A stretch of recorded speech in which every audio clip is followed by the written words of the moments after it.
Hello，大家好，歡迎嚟到 JY 鬼故事，我係 Justin。咁今集咧就係一個合集嚟嘅，咁主要咧就係將之前咧落咗架嘅咧有關於一啲行山嘅鬼故啊，同埋一啲山精嘅故事咧，重新再合集出過嘅。咁啊，山精其實就係我哋平時講嘅魑魅魍魎裏邊嘅魑魅咧，就即係山精；魍魎咧就即係水妖。咁相信經常行山嘅人咧，多少都會聽過係佢哋嘅故事噶啦。咁由於呢啲故事係合輯嚟嘅，聽過嘅朋友呢，咁啊可以當重溫啦；未聽過嘅朋友呢，就都可以當新古仔聽。咁如果大家睇完呢條片呢之後呢，覺得中意嘅話呢，記得就係點讚啦、留言啦，同埋分享俾你嘅朋友。未訂閱嘅觀眾呢，記得就要訂閱，最好呢就撳埋側邊隔離嗰個鐘仔。咁當我哋有新片嘅時候呢， YouTube 就會通知你噶啦。咁另外，如果你想支持我哋呢個台發展的話呢，亦都可以用呢個 Super Fans 功能呢去支持我哋個台嘅。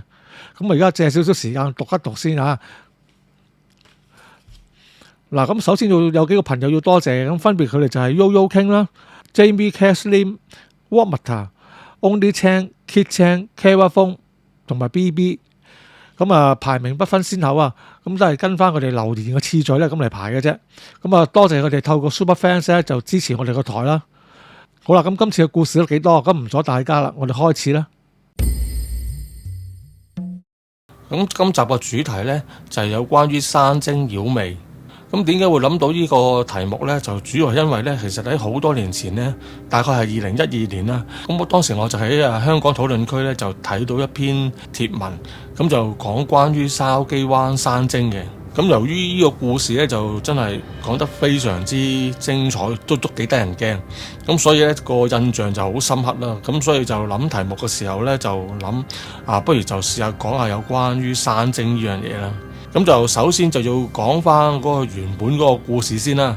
咁因為時間太耐啦，咁我都唔記得咗佢個樓主個名係邊個，咁想 credit 翻佢都唔可以啦。咁要講句唔好意思先。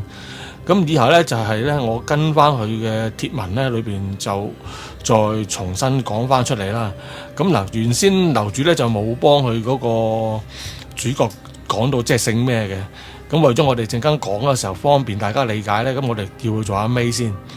咁話說咧，阿 May 咧係有個姐姐嘅，咁就喺好多年前咧，佢姐姐咧就同佢個老公咧就即係搞離婚啦，咁就必最後你要爭個女嗰個撫養權。咁佢家姐咧為咗希望可以爭到啦，咁就佢就聽啲老人家講，佢話有陣時咧你去拜一啲少啲人去拜嘅廟咧就會靈啲嘅。咁結果咧，阿 May 個家姐咧就去咗筲箕灣後山嗰度咧，上邊咧就有一間係供奉劉關張嘅三角列廟嗰度拜神啦。咁佢拜完之後咧，咁收尾真係咧就攞到佢嗰個女嘅撫養權喎。咁佢自此之後咧就認定嗰間廟咧就係非常之靈驗啦。咁就早1-2年咧，佢家姐咧就咁佢喺佢頸嗰度咧就發現咗有個腫瘤。咁其實就暫時都未知良性定惡性嘅。咁但係醫生咧就建議咧都要即係切除咗佢咧就會安全保險一啲啦。咁佢家姐就決定咁做啦。咁喺做手術之前，佢就咁都會擔心㗎。咁佢為咗手術成功咧，咁佢又走翻上去筲箕灣上面嗰間廟度拜啦。咁拜完嗰時之後咧，佢仲話咧如果到時好翻咧，就一定會還神咁樣嘅。咁後尾咧，咁佢家姐咧就開始咧入醫院咧做手術啦。咁佢做手術期間咧，咁阿 May咧就負責上佢家姐嗰屋企咧照顧佢個外甥女啦。咁咧就喺阿 May咧去即係湊佢外甥女嘅時候咧，就有啲怪事發生喎。咁話說咧，佢外甥女咧就係無緣無故咧，就成日都喺度喊啊，喺度扭計啦。咁樣之後阿 May有時問佢又做咩事啊，做咩扭計啊？咁佢就話咧好驚啦。佢話屋企咧就有其他人喺度啊，所以佢好驚啊咁樣。咁啊當然啦，阿 May係見唔到呢啲人嘅啦。咁另外除此之外咧，佢哋成日都好似咧有人俾人騷擾咁啊，即係成日有啲拍門聲，即係拍佢哋屋企個大門，但係出到去咧就見唔到人。咁阿 May 咧就見到咧有咁多怪事發生啦，咁啊令佢諗翻起咧，佢家姐咧就曾經即係喺拜神嘅時候講過，佢話如果好翻的話咧就會還神噶嘛。但係因為咧佢家姐做完個手術之後咧，仲係要喺醫院度休養，咁啊就未可以去還神住。咁佢就諗啦，咁就不如代佢家姐去還神啦，睇下會唔會好啲，唔會有咁多即係古靈精怪嘢啦。咁結果阿 May 咧第二日咧就真係去到筲箕灣嗰個後山嗰度，準備就去還神啦。咁點知咧，因為喺條大路嗰度咧，就因為佢附近咧有啲戒毒嗰啲中心，咁變咗咧就有啲吸毒者咧就喺嗰度流連。咁佢就見到樓梯上面咧就坐咗一啲吸毒者喺度啦，傾偈啊、食煙咁樣。咁佢就即係咁你一個女仔上山，咁你好驚啊嘛。咁你唯有就唔行嗰度啦。個收尾咧就佢見到咧有另外一條小路，咁佢諗住嗰條路咧都應該可以上到山嘅。咁於是佢就行一條小路上山啦。咁就阿 May 咁行下咁行上山咧，就行咗咧差唔多咧成40分鐘啊。咁都見唔到嗰間廟啦。咁反而係沿途咧就有好多啲破爛嘅神像啊，即係可能有啲人供奉開心，又唔供奉啦，咁就擺晒嚟喺個山邊嗰度咁樣啦。咁佢行下就覺得應該條路都唔係好妥喎，應該未必係通到去廟嗰度。咁佢就決定係原路折返啦，咁就諗住落翻山啦。咁啊就喺佢落山嘅時候咧，佢就見到喺前邊嗰啲樓梯位咧嗰度咧有2排小朋友，大概8、9個小朋友左右啦。咁就喺度咧傾偈喎，即係佢哋分開咗坐咗喺樓梯嘅兩邊嗰度咁啊傾偈。但係咧阿 May 咧就聽唔明佢哋講乜嘢，因為嗰啲小朋友咧就唔係講我哋啲話嘅，佢係咧發出一啲咧佢好似吱啲雀仔咁嘅叫聲，咁就阿 May 完全唔知道佢哋究竟講緊啲乜嘢，即係定係究竟佢哋只不過喺度無聊玩緊啦，定係咩咁樣？咁就佢覺得好奇怪啦。咁但係咁你落山都要經過去㗎，咁就喺度諗住行過落去嘅時候咧，突然之間咧有人咧就拍一拍佢膊頭。咁啊，佢啊擰轉頭睇一睇啦，咁發覺咧原來係一個後生仔嚟嘅。咁個後生仔咧就着住件紅色嘅連帽嘅 T 恤啦，着牛仔褲啦，咁塊面咧就有啲鬚根添嘅。咁嗰個後生仔咧就同阿 May 講啦，佢話：你唔好亂喐，你等一等。咁佢就行咗落去咧，咁佢就同嗰啲咧喺下邊坐咗喺度，好似雀仔叫嗰啲聲嗰啲小朋友喺度傾偈。咁最奇怪就係咧，紅色衫嗰人咧都係識講嗰啲好似雀仔叫咁嘅話嘅。咁同佢哋講完一輪之後咧，佢好似係即係有啲呵斥咗佢哋，即係話一話佢哋咁樣嘅。咁就講完之後咧，咁紅色衫嗰個後生仔咧就上翻嚟咧，就咁啊同阿 May 講啦。佢話：好啦，而家 OK 啦，你跟住我行啦。咁於是咧，阿 May 咧就跟住紅色衫嗰個後生仔咧，就穿過咗嗰個班小朋友嗰個條樓梯啦。之後咧，紅色衫個男朋友就沿路咧就再帶翻佢落山。咁就落到山腳差唔多到落翻地嘅時候咧，咁佢就嗰度就有條岔路嘅，咁兩邊。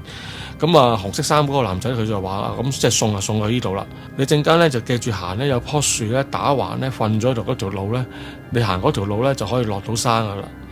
咁於是阿 May就聽佢講啦，咁啊真係落到山。咁而嗰個紅色衫嗰個後生仔咧，亦都睇一睇佢之後咧，就亦都自己行翻上山上邊。咁樣到咗夜晚啦，咁就佢又去翻佢家姐屋企湊佢外甥女啦。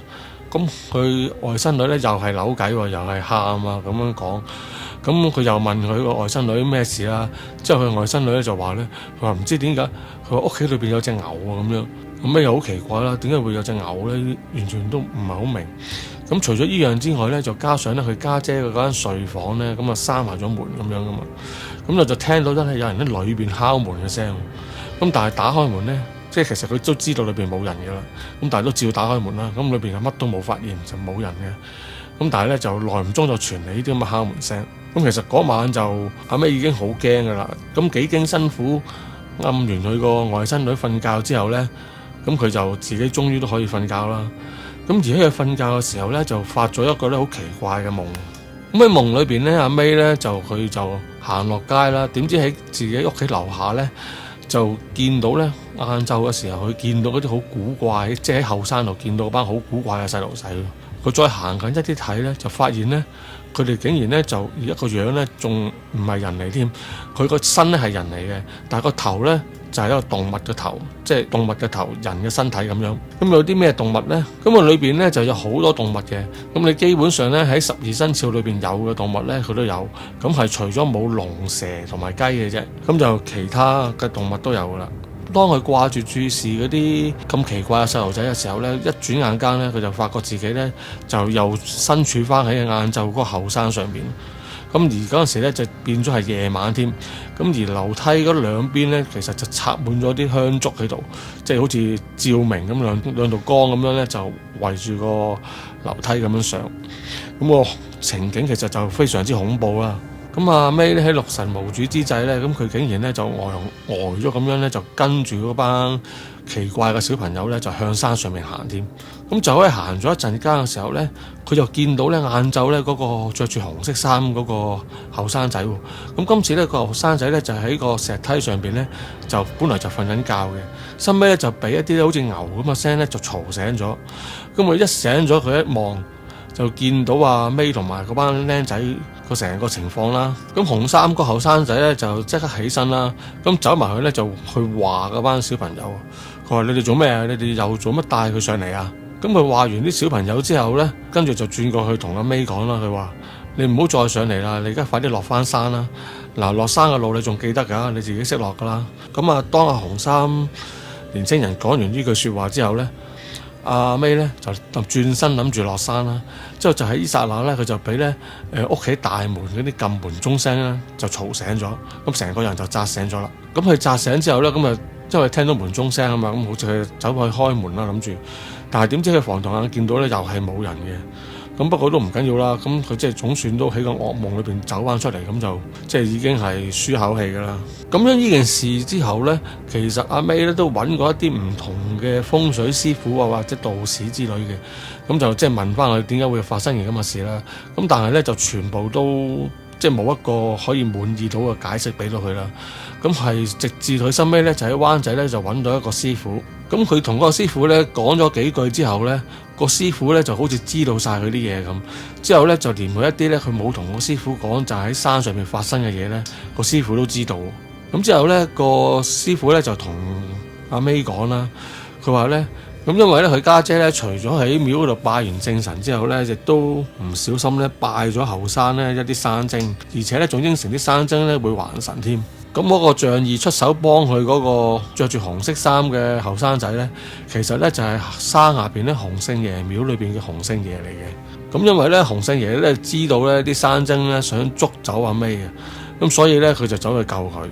咁之後師傅就開始就大概即係了解咗件事之後咧，就開始做一啲拜神之類嘅科儀嗰啲咁嘅活動啦。咁奇怪嘅就係咧，喺師傅佢哋拜神嘅時候，佢念啲咒語嘅期間咧，咁佢咧又識得咧發出嗰啲咧，好似喺山下邊見到嗰啲小朋友咧，嗰啲好似雀仔叫咁嘅叫聲。經過搞完一輪之後咧，咁佢就同翻阿 May 講，咁佢就話咧，洪聖爺同佢哋講咧，就話阿 May 咧同佢家姐咧嘅魂魄咧都有啲俾山精咧收埋咗喺山上邊啊！咁佢首先第一件事要做嘅咧就係去山下嘅洪聖爺廟還神先啦，即係多謝洪聖爺出手相救啦。咁啊，佢仲話咧洪聖爺咧就吩咐落阿 May 佢哋成家人咧以後都唔可以再上嗰個後山，而且咧呢一世咧都唔可以再食魚，同埋一啲生活喺水裏邊嘅生物都唔得。咁樣奇怪嘅事就係咧，就當阿 May 去洪聖爺廟還完神之後咧，咁就再冇咧其他奇怪嘅事發生，咁就即係所有嘢咧都一剎那間咧就回復翻正常。咁後尾阿 May 個家姐咧亦都康復啦，咁就出咗院啦。咁佢就同翻阿 May 喺度傾翻，佢話係啊，當日佢拜神咧落山嘅時候咧，佢就有香剩啊。咁佢見咁樣咧就插咗拜將啲香咧就插咗落去俾嗰啲即係沿住山路嗰啲爛嘅神像啊，同埋嗰啲神主牌，咁應該咧就係喺呢一剎那唔小心咧就拜咗一啲山精野神。咁而阿 May 個外甥女咧就仲而阿 May 個外甥女咧亦都曾經講過咧，就話見到有個咧着紅色衫嘅人咧喺佢哋屋企裏邊出現嘅。咁基本上咧個故事嚟到呢度咧就完結咗噶啦。其實成個故事除咗本身都好曲折離奇之外咧，其實亦都講到俾我哋聽一個道理，就係我哋唔好即係立亂去拜一啲你唔明即係你唔知嘅神啊。因為其實有好多唔同嘅地方，即係如果你大廟正神嘅，咁嗰啲梗係唔驚啦。咁如果你喺山邊真係見到有咧，有陣時嗰啲廟咧，可能係陰廟都唔定嘅，或者你喺山邊見到嗰啲咁嘅神像咧，有陣時咧其實個神已經唔在位㗎啦。咁就其實就有時會俾啲山精啊或者其他靈體咧就入咗去裏邊。咁啊，即係中國都有句説話就係小鬼啊裝大神。即係佢哋就可能就會咧入咗去個神像裏邊，所以如果拜佢哋咧，亦都唔係一件唔係咁好嘅事啦。咁所以大家以後真係入廟就拜神，但係咧神就唔好隨街四圍都亂咁拜啦。咁咧今次呢個故事咧就係關於一個行山教練，同一時間佢亦都係一個嗰啲野外歷奇嗰啲教練嚟嘅。咁佢仲要係負責教嗰啲教練啊。即係其實都幾資深同埋幾高級下噶啦，咁但係咧喺翻30-40年前咧，咁佢就仲係一個僆仔嚟嘅，咁我哋就叫佢做阿彪仔啦，或者阿彪啦。咁嗰陣時咧，其實佢爸爸本身咧，亦都係一個行山專家，亦都係啲歷奇啊、外展啊嘅教練嚟嘅。咁而家佢細細個咧，就其實就訓練阿彪咧，就向呢方面發展㗎啦。咁有一年暑假啦。咁佢爸爸咧就帶咗阿彪咧就去咗西貢，就某一個行山徑，咁就都唔係啲家樂徑嗰啲咁簡單噶啦，都有少少難度嗰啲嚟嘅。嗱，咁其實咧佢哋去嗰陣時咧就已經有啲斜斜地嘅，因為嗰陣時咧就佢哋行過嗰啲山路咧，咁係唔知點解咧就成地咧一啲溪錢嚟啊！即係散滿晒溪錢，即係唔係話散少少，即係10零20張咁樣，而係散到滿晒咁樣，係滿到佢哋都叫佢爸爸叫阿彪仔行嗰時都小心啲，唔好跣腳。咁就唔知因咩事啲人要撒咁多溪錢啊？咁就係可能佢哋之前有啲探險活動啊、靈探之類，一定係有啲拜祭啊，咁就唔知係咩原因啦。咁咧佢兩個咧都係第一次行嗰度，咁我爸爸帶個仔入到去個森林裏邊之後咧，就同個仔講啦，好啦，咁而家今日我哋就做一個 test， 咁睇下你而家即係可以個程度去到邊度啦。嗱，咁陣間咧就會我行先，咁我就會set 低啲提示俾你，咁你就去跟住揾到提示之後再揾到我出嚟。咁就如果你到時揾唔到，或者有少少蕩失路嘅情況呢，咁你就走翻去出發嘅地點，即係喺原地嗰度等，咁我就會翻嚟接你噶啦。咁其實聽落都 OK 啦，唔係一個太危險咁樣啦。而且阿彪仔雖然當時9歲到啦，咁但係其實都有一定嘅行山經驗啊。咁就分分鐘，如果你個普通一個即係城市人，放假先去同佢行咧，你分分鐘唔夠佢行嘅。咁好啦，阿彪仔咧咁就喺個起點嗰度咧，就等佢爹哋。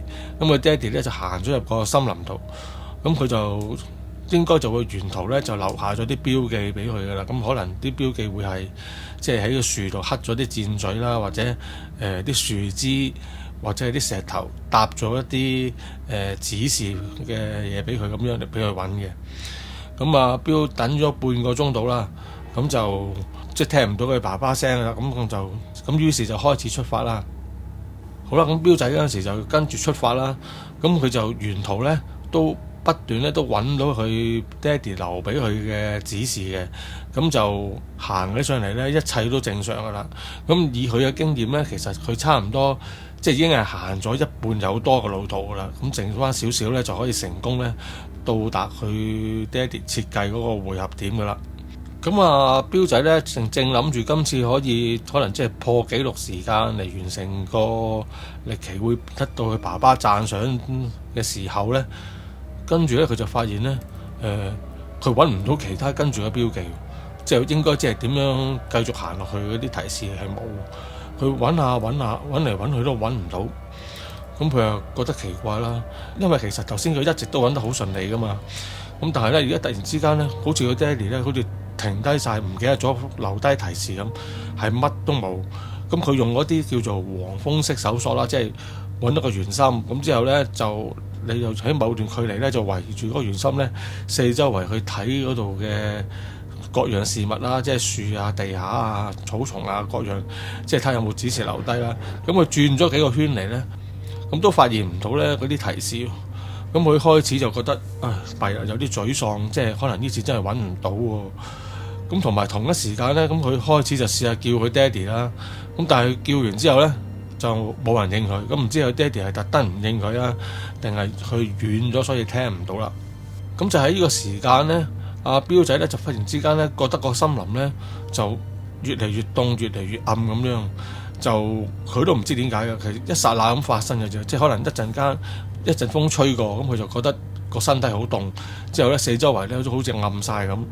咁就其實因為佢嗰時都仲係細啊嘛，其實就又揾唔到佢爹哋嘅提示，咁佢係有啲驚啦。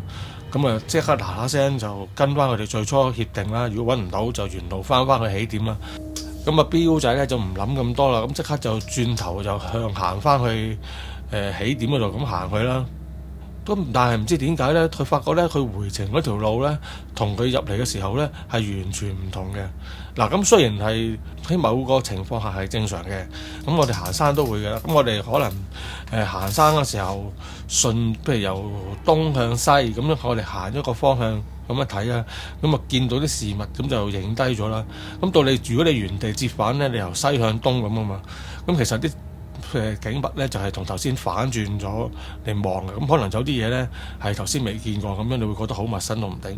咁但係咧對於阿彪仔咧咁有經驗嚟講咧，佢都知道有呢個情況嘅，但係佢發覺咧就唔係呢個情況，佢直情係發覺咧自己好似咧係行咗去第二段路咁樣，即係其實佢都不時翻轉頭又擰翻過去檢查下有冇自己行錯到啦，但係佢又覺得冇啊，就好似喺呢邊㗎。咁之後行下咧就直情咧佢就迷咗路添，即係直情咧阿彪仔咧佢係而家係無論係向前向後四周圍嘅景物咧，全部都唔熟悉，又揾唔到提示，已經係完全迷路噶啦。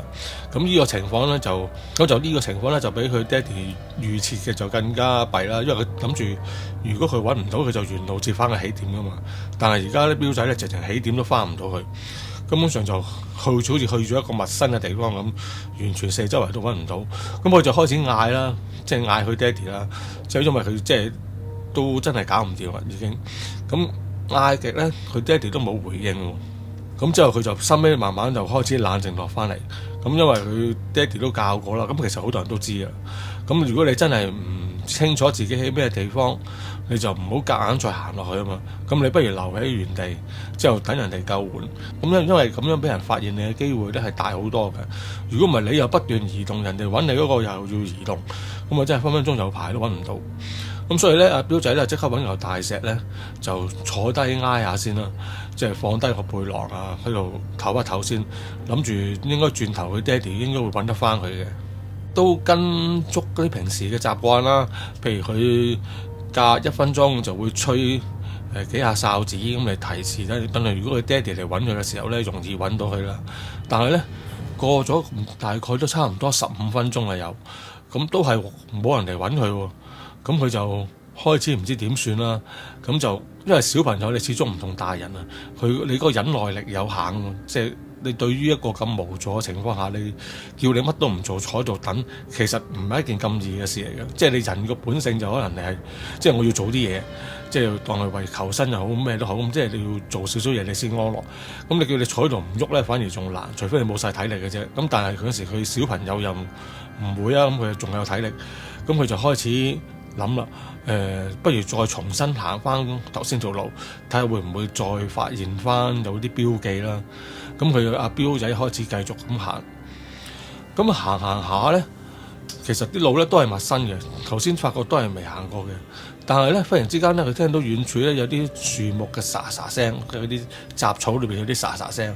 之後咧，佢就見到咧佢爸爸嘅背影喎。咁佢就諗，唔通佢爸爸翻嚟揾佢，但係佢又兜咗佢去佢後邊，咁所以就佢即刻見到爸爸背影就好開心啦。咁即刻大聲叫啊，爹哋啊，我喺度啊，快啲嚟救我啦！咁但係咧，佢講完之後咧，佢爹哋好似完全聽唔到咁喎。咁啊，佢爹哋只係繼續慢慢咁樣咧，向住佢自己嘅方向向前行。即係其實佢行嘅方向咧係離阿彪仔咧越嚟越遠嘅。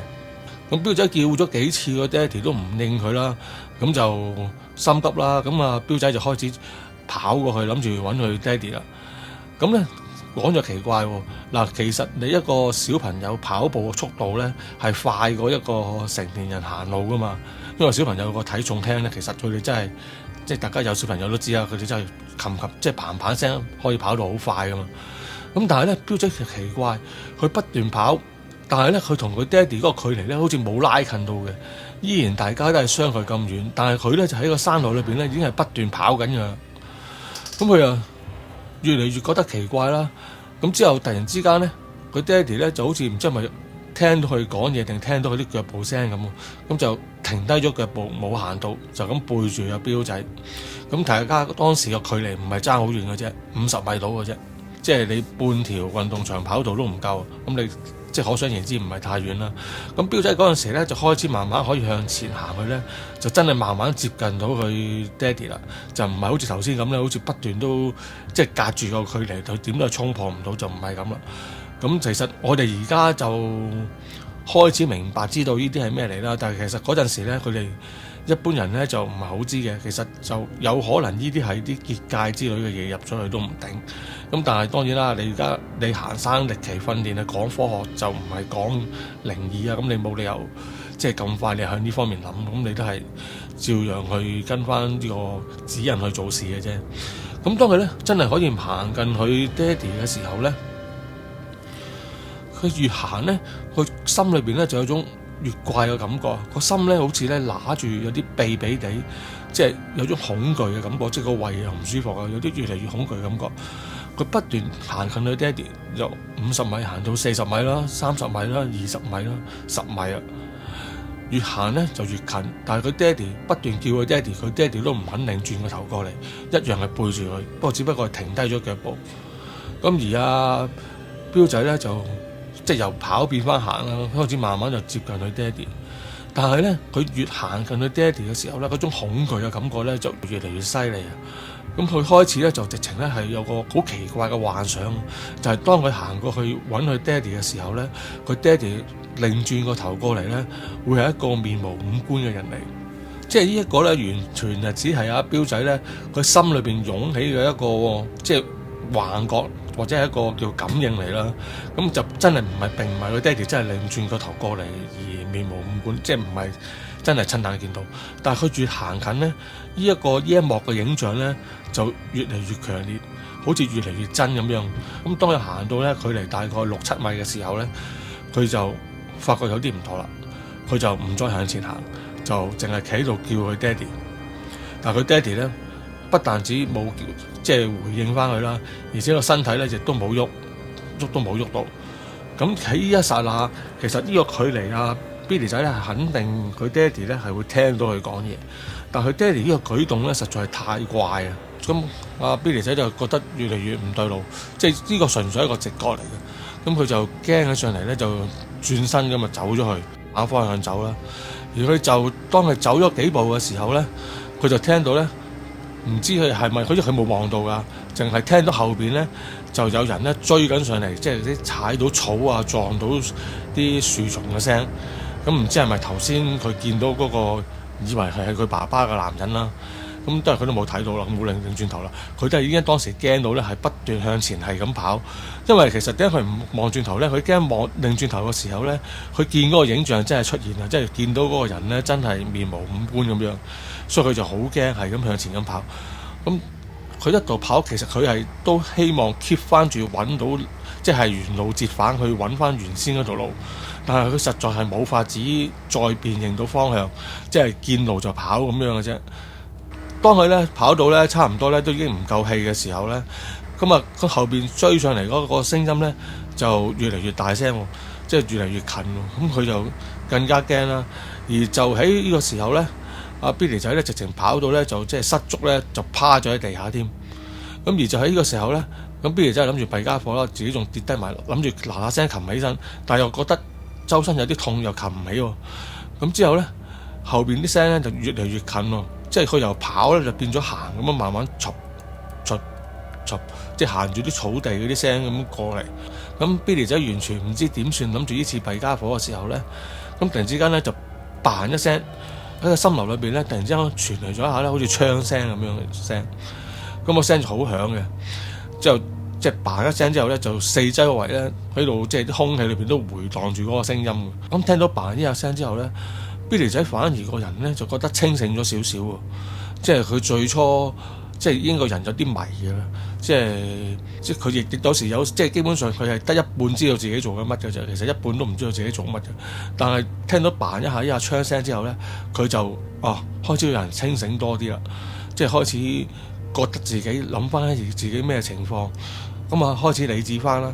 咁呢個時候咧，佢就轉身望一望後邊追住佢嗰個男人仲有冇跟嚟啦。佢就而家即係個膽就正常翻大翻，咁發覺咧就唔見有個男人喎，又冇喺度喎。咁之後好快咧就又係嘭一聲，又係一下好似槍聲咁嘅聲。咁之後咧 Billy 仔咧又覺得清醒咗少少啦。之後咧佢就慢慢坐咗起身。咁就再望一望四周圍，就見唔到有任何人追佢啊嗰個情況。咁跟住隔咗冇耐咧，又聽到嘭第三下槍聲啦。咁聽到第三下嘅時候咧，基本上Billy 仔咧成個人已經完全係醒晒咁滯噶啦。咁佢就坐翻起身啦，咁就檢查下身體有冇啲傷勢，有冇受傷啦。咁但係都冇嘅。咁之後隔咗冇耐咧，佢就見到遠處咧有個男人嘅身影咧就行。之後咧佢一睇咧。原來嗰個就係佢爹哋喎。之後佢爹哋嗰陣時咧，原來咧就係佢拎住啲炮仗啊。因為其實嗰陣時30-40年前咧，雖然都法例唔俾啊，但係佢哋都總係有辦法即係揾到啲炮仗嘅。咁之後咧，見到佢爹哋咧就一度行一度點炮仗，就掟開佢，之後就嘭。咁嗰啲好似槍聲嘅聲咧，其實咧就係啲炮仗爆炸聲嚟嘅。咁之後佢爹哋放多3-4個之後嗰啲炮仗之後咧，咁佢都見到阿彪仔啦。彪仔嗱嗱聲又嗌佢爹哋啦，咁佢兩個嗱嗱聲咧就走翻埋一齊。咁佢爹哋就睇下彪仔有冇受傷啊，有冇剩啦。咁冇啦。咁之後彪仔就即係想喊咁樣同佢爹哋講啦。佢話頭先好危險啊，我就完全唔知道自己做緊乜嘢啊咁樣。之後佢爹哋話唔緊要，我知呢一個森林嘅地段係有啲問題。咁之後咧，佢就繼續咧就拎住嗰支炮仗，其實佢應該都本來係幾大抽下嘅。咁但係佢即係又將成抽嗰啲拆散晒，就變咗一支支咁樣。咁佢就一度點，就一度掟出去等佢爆。咁大概都係點咗5-6支啦，即係佢一度行一度點咁樣嘅。到點咗5-6支之後咧，開始咧佢爹哋話：咦，得啦，呢度我認到個地方啦。咁Billy仔都認到，咁就係差唔多就係佢哋出發前行冇耐嗰個地方嚟㗎。咁佢哋就好快就睇到佢哋嗰個出發點啦。咁大家急步就去翻嗰個出發點度，之後再確認一下四圍個方向之後，覺得冇問題啦，咁就離開翻啦。咁收尾咧。咁佢哋就走咗啦。咁到搭車翻屋企嗰段時間咧，咁Billy仔咧先至話冇咁驚，同埋開聲問佢爹哋點解頭先佢要咁樣掟啲炮仗。咁之後咧，佢爹哋就講啦，佢話其實佢哋行開山就知道咧，即係其實即係山裏邊有啲山味啊，或者山精啊，或者啲魑魅魍魎嗰啲魑魅。咁咧，佢哋咧就會有時咧就會做一啲結界出嚟，佢就令到迷惑啲人咧，令到啲人咧認唔到路，揾唔到嘅，咁困住啲人。有時真係唔好彩咧，俾佢困咧可以困好耐嘅。咁但係咧，佢哋行開山啲人咧就有個方法嘅，就係原來咧一啲好大聲嘅聲音咧，其實係可以破壞到佢哋製造出嚟嗰個結界嘅。咁所以咧，佢就其實每次行山咧，佢都有帶到啲炮仗去嘅。咁就係諗住遇到呢個情況就用啲炮仗聲咧，即係個可能係佢嘅炮仗嘅聲音啦，定係佢造成嗰啲衝擊力啦。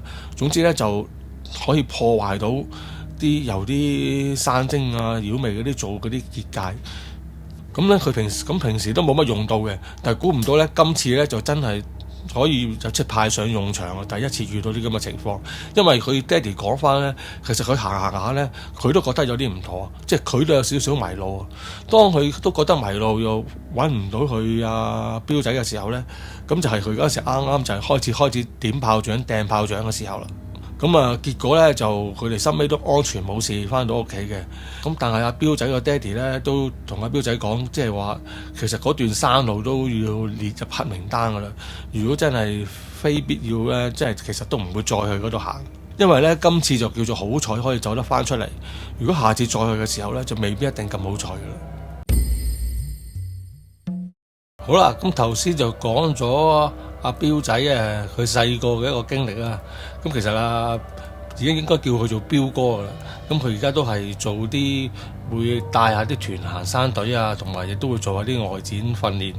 即係之前都講過啦，佢會訓練埋啲教練嘅。咁平時閒日如果冇呢啲嘢搞咧，咁佢都會同啲行山隊咧，咁就帶啲人咧就一齊行山。咁彪就慣咗啦，佢就行最後嘅。咁通常都係有唔止一個帶隊噶嘛，啲行山隊。咁通常就一前一後啦，咁就一個帶方向。咁後邊嗰個咧就係keep 住睇住啲人唔好走散啊咁樣啦。因為唔好俾啲人走散咧，呢個任務咧其實好重要噶。因為如果一走散咧就麻煩㗎。就算有啲團友佢話我要去廁所喎，咁阿彪咧都會停低腳步咧，即係俾佢去一去方便先。但係咧都唔會即係拋低佢，佢一樣咧會係喺佢後過去嘅位置咧嚟等佢嘅，即係保證咧佢就係一條隊裏邊咧最後嗰個嚟嘅。咁好啦，咁嗰次又佢哋行一個咩山咧？就係咁佢哋就行離島嘅。咁個山咧其實都較為難行嘅一段嚟嘅。咁就咧佢哋行到大概呢個3-4點，諗住落山就解散嘅時候咧，咁突然之間咧就個山起霧喎。咁啲霧咧都嚟得好急，同埋都幾濃下嘅。咁變咗其實嗰陣時咧啱啱就係佢哋落緊山行，即係向落山方向行嘅時間嚟嘅。咁就帶頭同阿彪兩個一前一尾都同嗰啲團友講啦，即係話嗱，而家起咗霧睇嘢睇得唔清楚啊，大家小心啲，即係睇到前面個路，隻腳踏實咗先至好真係行落去，咁樣即係吊住佢哋咁樣做啦。咁就變咗咧，整隊人咧都行得咧，其實都頗慢嘅。咁就喺佢哋一度繼續行嘅時候咧，就啲霧咧就越嚟越濃啊！咁直情咧，大概個視野咧得翻得係4-5米左右嘅啫，再遠啲睇唔到啦。咁其實當時嚟講咧，阿彪已經差唔多咧係見唔到佢前邊嘅隊友咁滯噶啦。咁佢即係都要諗辦法行翻前少少咁樣追翻佢睇翻佢，即係喺翻個視線範圍之內啦。咁就喺阿彪諗住即係加快腳步嘅時候咧，佢就突然之間聽到後邊咧有人聲，咁佢諗過我嘅喎，係咪第二班人登山啊咁樣？咁一睇咧就係原來有3個咧身形咧都幾即係灰唔係大隻嘅中年男人啦。咁佢哋咧都着住啲雨褸，黑色雨褸嘅。咁就頭咧就即係笠埋嗰個雨褸嗰個帽。咁嗰幾個人咧就行得好快嘅喎。佢哋咧好快咧就行到去阿彪前邊，就問阿彪。佢話唔好意思，我想問一問你哋呢一團人裏邊咧，有冇一個叫做乜乜乜啊咁樣？咁阿彪一聽到之後咧，就本來就咁想答噶啦，因為佢講嗰個乜乜乜嗰個人名咧，其實就係佢嗰個隊友，即係佢負責喺前頭帶隊行嗰個隊友個名嚟嘅。咁其實阿彪咧都差啲衝口而出咧，想講同佢話，即係有啊，就喺前邊，即係想講啊。但係佢就諗下，又覺得奇怪，喺山裏邊點解突然之間會有人揾佢？而呢個如果係自己啲團友都唔出奇啊，因為都要知道個名，大家有照應啊嘛。但係呢3個人好明顯係一直以嚟都冇見過喎，但係又噏得出去個名，可能都有啲古怪。咁之後阿彪就支吾以對，諗住耍佢哋啦。咁就同佢哋講話。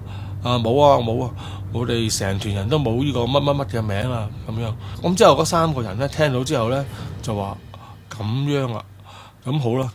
咁之後咧跟住咧嗰3個人咧就轉身，咁就反方向行翻向山上邊。咁之後一陣間咧就俾啲霧遮住咧就唔見咗啦。咁阿彪本身都覺得其實呢件事好詭異嘅，但係都唔理咁多。咁繼續就追翻之前邊嗰啲人嗰啲腳步啦。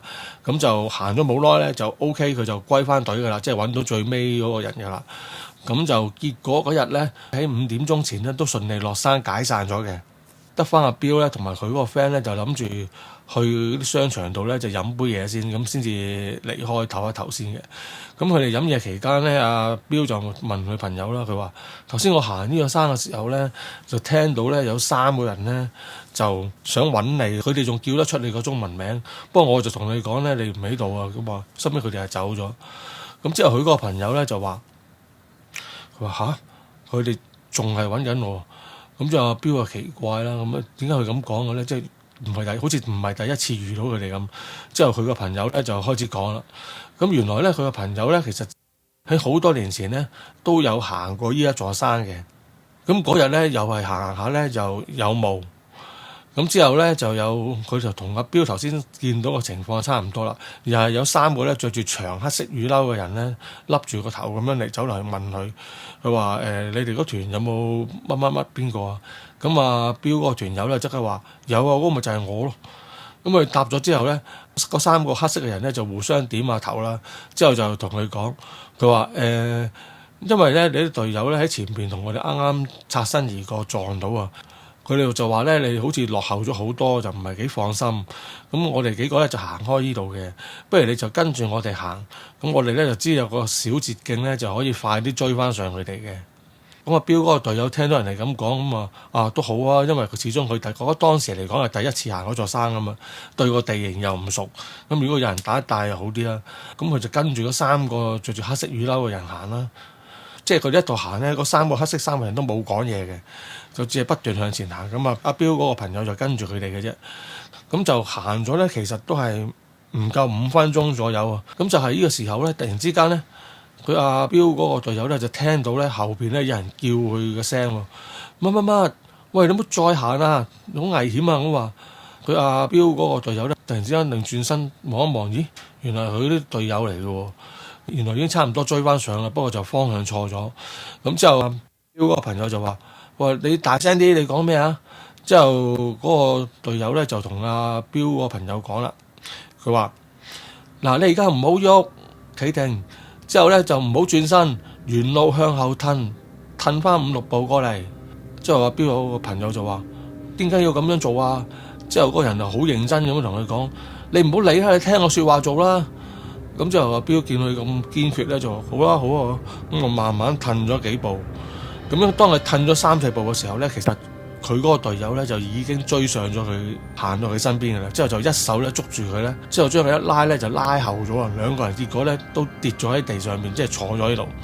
咁之後咧，佢個朋友咧仍然捉實阿彪嗰個朋友，就同阿彪嗰個朋友講，佢話：哇！你做乜嘢？你知唔知頭先你好危險啊？你差啲跌落懸崖啊！咁之後阿彪咧就話啦：點解啊？我哋頭先跟人行緊冇嘢嘅喎。之後嗰個人就講：佢話你跟人行，你跟咩人行啊？之後阿彪嗰個隊友就話：我都唔識佢㗎，不過係3個着黑色雨褸嘅人咯。咁就喺佢講緊嗰個時候咧，嗰啲霧咧突然之間咧就開始散，就薄翻啲啦。咁阿彪嗰個隊友咧，呢個時間咧先至睇到，原來頭先佢俾佢嗰個隊友叫停之前，企喺嗰個位，如果佢再行多1、2步咧，其實佢就會跌落懸崖㗎啦。咁阿彪個隊友一見到咁樣，即刻個心都驚埋啦。之後就佢第一時間就諗，但係唔係喎？如果嗰度係懸崖，咁頭先前邊行咗3個人，點解佢哋係冇跌嘅？咁佢就望一望佢啦。但係咧啲霧散咗之後咧，就唔見咗嗰3個人。咁之後收尾咧，嗰啲人咧就扶翻起阿彪個隊友咧，就全部人咧一齊咧集齊咧先落翻山。咁但係收尾整體嗰次嚟計咧，咁都係平安嘅，咁大家都安全冇事咧，就完成晒成個行山項目。不過呢件事咧，亦都咧就埋藏咗喺阿彪個隊友嘅心裏邊，佢就點都諗唔到咧，今次再行呢個山咧，居然嗰3個黑衣人咧都仲未有放棄，仲係希望揾到佢。咁至於點解要揾佢咧，咁就唔知啦。好啦，咁今次就同大家講一個咧關於行山嘅故事。咁主角咧就係阿 Tim， 阿 Tim 咧係一個咧好中意行山嘅人嚟嘅。咁佢平時都會同啲朋友啊，一到假日咧就會去行山啊咁樣啦。就算佢啲朋友唔得閒咧，佢自己一個人咧佢都會去行嘅。咁話說有一日咧，阿 Tim 咧突然之間引起喎，但係咧就佢啲朋友就唔得閒陪佢一齊去行山。咁結果咧佢就自己去行啦。咁但係唔知點解咧，就自從行完嗰次山翻嚟之後，1個星期之後到咧，佢開始覺得自己嘅左腳咧個膝頭哥咧就有啲痛。嗰個痛咧，直情係由膝頭哥咧慢慢咧痛到落個腳徑啊，之後再痛到埋佢隻腳掌度。其實佢就好難形容呢種痛係一種咩嘅痛，因為佢又唔似係骨裏邊嗰啲咬傷啊嗰啲痛，因為其實佢行咗咁多年山，如果譬如話咬傷咗我或者任何嗰啲受傷，其實佢大概都知會係點。但係呢啲全部都唔係呢種痛咧，就唔係佢所認知嘅情況嚟嘅。而且咧表面上望落去咧，亦都冇啲咩特別傷痕啊或者腫啊嗰啲都冇嘅。咁啊好奇怪啦！咁啊直情開始慢慢越嚟越痛，越嚟越痛咧，就開始咧覺得連行路咧都已經變咗一拐一拐咁樣，變咗即係行動都有啲唔方便啦。咁佢當然就睇咗好多醫生啦，中醫、西醫啊、推拿、針灸啊，乜都睇過晒。但係其實啲醫生都揾唔出佢咩原因。咁就算你話推拿嗰啲都係勉強幫佢做喎。咁其實都係做啲大路嘢咯。其實都幫唔到佢嗰個傷勢嘅。咁而深尾後來咧有一晚咧，佢瞓到半夜咧，佢就扎醒咗。咁佢就見到個人影咧，就企咗去間房牆嘅上邊。咁係個女人嚟嘅。咁就又係好典型嘅女鬼嗰類啦，就係着件白袍啊、長頭髮啊，咁啊披頭散髮，睇唔清楚個面嘅。咁啊，添初初就好驚啦，但係收尾定翻啲落嚟，咁就因為佢行開山嗰啲，其實佢都即係個人都大膽嘅。咁佢都問佢：你係咩人啊？咩事啊？咁但係嗰個女人咧就冇應佢。就喺阿添再想追問嘅時候咧，佢一扎就扎醒咗。咁原來佢係發夢嘅，唔係真係見到嘅。咁跟住自此之後咧，發到呢個女仔嘅夢咧，就慢慢由最初一個星期一次啊，收尾到一個星期兩次啊，咁開始頻密啲上嚟。咁之後阿添都係即係好煩惱啦，隻腳又咁，之後又見到啲咁嘅嘢，咁就同啲朋友個朋友佢都講噶啦。收尾咧有個朋友咧聽到佢講之後咧，就同佢講：其實你會唔會係撞到啲污糟嘢咧？咁其實我就識得個師傅都係可信嘅，咁不如你去試下同佢睇下。咁之後咧，咁啊添都乜都試過晒啦，咁真係都唔爭再試埋呢樣啦，因為都冇晒辦法。咁啊真係跟咗個朋友一齊同佢上去個師傅個道壇。咁個道壇咧，佢就喺堂四樓嗰度嚟嘅。咁啊添一望到條樓梯，個心已經沉一沉，唉死火！隻腳咁樣痛法，如果即係都行唔行得上去都成問題嘅喎。咁但係佢朋友話唔緊要啦，嚟啊，我喺度扶住你咁樣一齊上啦咁樣。咁阿添個朋友就開始扶住阿添咁一齊咁行啦。但係講起上嚟就奇怪喎。當阿添慢慢行上條樓梯嘅時候咧，忽然之間咧覺得自己隻腳咧嗰種痛慢慢就好咗一啲，消散咗一啲。之後再行到上多一層樓梯咧，又消散少少。到行到上去4樓，即係嗰個師傅嗰個壇嗰個單位嘅時候咧，佢隻腳直情都基本上已經完全冇乜痛。咁佢朋友就咁啊敲門啦，咁就即係同個師傅講，因為佢哋識嘅，咁就去拜會個師傅啦。咁個師傅見到佢兩個之後傾咗一陣，咁就將阿添腳傷同埋發怪夢呢兩樣嘢都話咗俾個師傅聽。咁個師傅就諗咗一陣，坐低，佢話咁樣嗱，你隻腳嗰度咧，我大概明你點解。之後佢話同阿添講啦，佢咁啊話你而家抽起隻褲腳啊，俾我睇一睇你隻腳。咁阿添啊照樣咁樣抽起條褲啦，俾佢睇下即係小腿啦。咁其實都就咁睇冇乜特別啦。添都話而家佢原本就好痛嘅，但係而家唔知點解上到嚟咧就忽然之間唔痛。但係佢真係望落去咧，真係完全冇乜問題嘅喎，冇腫冇食。咁跟住個師傅就話啦，佢話冇腫冇食，佢話有問題你睇唔到啫。咁阿添同嘅朋友都奇怪你有咩問題睇唔到？之後阿師傅就講啦，佢話其實你成隻腳都瘀晒啊。咁阿添啊同佢朋友兩個望住阿添對腳，完全都白白淨淨冇嘢嘅喎，咩瘀晒？之後個師傅話：你哋唔明㗎啦，咁我幫你哋啦。之後個師傅就攞咗啲溪錢出嚟，念咗啲咒語之後咧，就掃一掃阿添隻腳。掃完之後咧，就放低咗啲溪錢，之後就拎咗2張符出嚟，燒着咗，就喺阿添同埋朋友隻眼前面咧養咗一陣。咁之後咧，到養完之後咧，佢話：你哋而家睇下隻腳。跟住阿添同佢朋友就望下佢對腳啦。哇！咁嗰時佢哋兩個嚇咗一跳，佢哋見到咧佢隻腳咧，成隻腳咧都佈滿咗好多咧啲手掌型嘅瘀傷咁樣，佈滿咗佢嘅小腿啊。佢就個師傅就話啦：你咁樣點會唔痛啊？咁個師傅就問阿添啦，佢話：咁你先一排去過邊度嚟啊？有冇做過啲咩事？你一定係做咗啲嘢得罪咗人隻腳先至會咁樣嘅喎。咁阿添咪佢講啦：冇喎，我行山啫嘛。冇做其他嘢喎。不過如果你講起就係我上次行山嘅時候咧，咁就經過一個小嘅叢林，咁我就睇啲路就唔係好清嘅，咁但係過嗰陣時一隻腳咧就好似踩斷咗啲嘢，咁起初咧我以為係樹枝嚟嘅，咁所以就冇理佢，繼續行落去。咁就係行完嗰次山之後翻嚟咧，隻腳就開始唔妥啦。咁我師傅聽完之後就話：原來係咁樣，咁應該都係呢樣嘢㗎啦。咁之後阿添就跟住問啦，佢如果隻腳係踩到人哋啲嘢，咁嗰個女鬼咧，佢揾我又做咩咧？咁啊師傅就話啦：嗱，正常嚟講咧，佢係有機會纏住你嘅，但係其實佢對你咧就只係整痛你隻腳，又冇對你做啲咩傷害。呢一樣我係諗唔明呢一樣嘢點解佢咁樣做。嗱，我問一問祖師爺先。咁跟住咧，師傅咧就拎咗個檀香嗰啲香爐出嚟，就點咗啲檀香，之後就冚埋個香啦，之後就開始有啲檀香味散發咗喺間道堂度啦。咁之後個師傅就慢慢念念有詞咁樣，之後就孭埋眼，就好似半瞓半瞌着咁。咁之後咧過咗大概5分鐘左右，個師傅就擘翻大眼醒翻，之後就同阿添講，佢話：我而家大概知道咩事，你唔使驚，佢對你冇惡意嘅，我知點樣處理嘅啦呢單嘢，你就嗱，你而家隻腳就唔痛，不過如果你離開我道堂之後咧，你隻腳都會痛嘅。嗱，我而家俾道符你抬起身，咁就可以保住你隻腳唔痛噶啦。咁今個禮拜六咧，嗱，我同你一齊翻去你上次行山話踩斷咗嘢嗰個叢林度，我同你揾啲嘢拜一拜佢，同埋要去嗰度睇一睇個情況。咁好啦，咁好快就到咗禮拜六啦。咁啊，添因為袋住道符咧，咁佢隻腳咧真係就冇痛咗咁耐。咁好啦，咁收尾就到禮拜六啦。咁啊，添就帶埋個師傅就去翻去上次行山嗰度啦。之後嗰度其實咧就係個平原啲嘅草叢嚟嘅，咁就唔係太崎嶇嘅啫。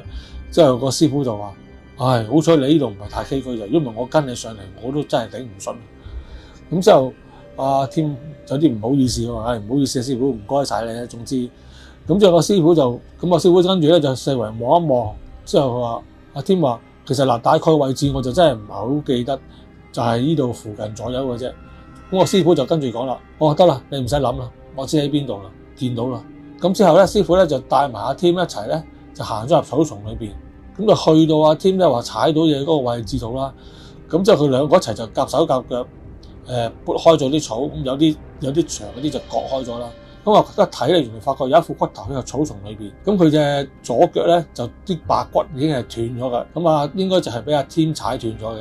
個師傅諗咗一諗，佢話：我哋褪翻出去大路先。之後咧佢出咗去大路咧，個師傅咧就同阿添講：嗱，你而家拎住呢啲金銀衣紙啲冥鏹嗰啲咧，就拜一拜佢，燒一燒嘢俾佢先。咁啊，添嗱嗱聲照做啦，之後又同佢道歉，話其實都唔係有心踩佢隻腳嘅，咁我只不過係唔小心踩到嘅啫，咁啊叫佢有怪莫怪啦。之後咁跟住講完之後咧，咁師傅話：佢話 OK 啦，其實佢唔係怪你嘅，你而家就攞電話報警啦。你話有一單屍體發現喺呢度發生。